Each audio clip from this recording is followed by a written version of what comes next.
Les habitants de Boyard ne parlent que de ça. Partout dans le village, de part et d'autre du chenal, des panneaux de démolition ont fait leur apparition. Des rues entières vont être rasées. 52 habitations et une seule question: comment réorganiser tout ça? Effectivement, vous l'avez dit, ça sera des trous dans le village.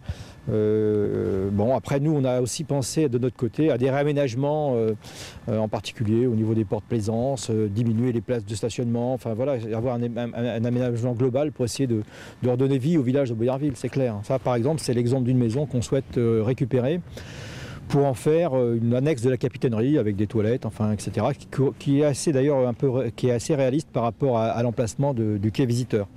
Donc voilà, ça fait partie effectivement des 5 maisons qu'on a souhaité récupérer. Les deux communes concernées, Saint-Pierre et Saint-Georges, grincent des dents. Des dossiers de réemploi de certaines maisons à détruire avaient été déposés et rien.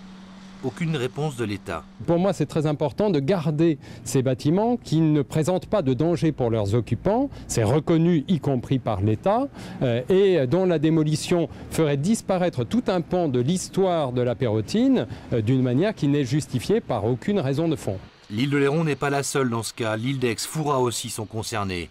Mais du côté de l'administration, même si les panneaux de démolition sont en place, tout ne sera pas détruit. Nous avons fait des demandes au ministère qui sont en attente aujourd'hui.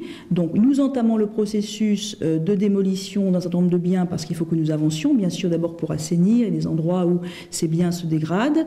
Mais en revanche, l'ensemble de la procédure sera bloqué pour les biens en discussion, quelques biens qui restent en discussion. Sur les 52 permis de déconstruction, 10 sont toujours en cours de traitement au ministère. Pour les autres, les démolitions vont débuter en mars. Les travaux seront suspendus pendant l'été, avant de reprendre début septembre.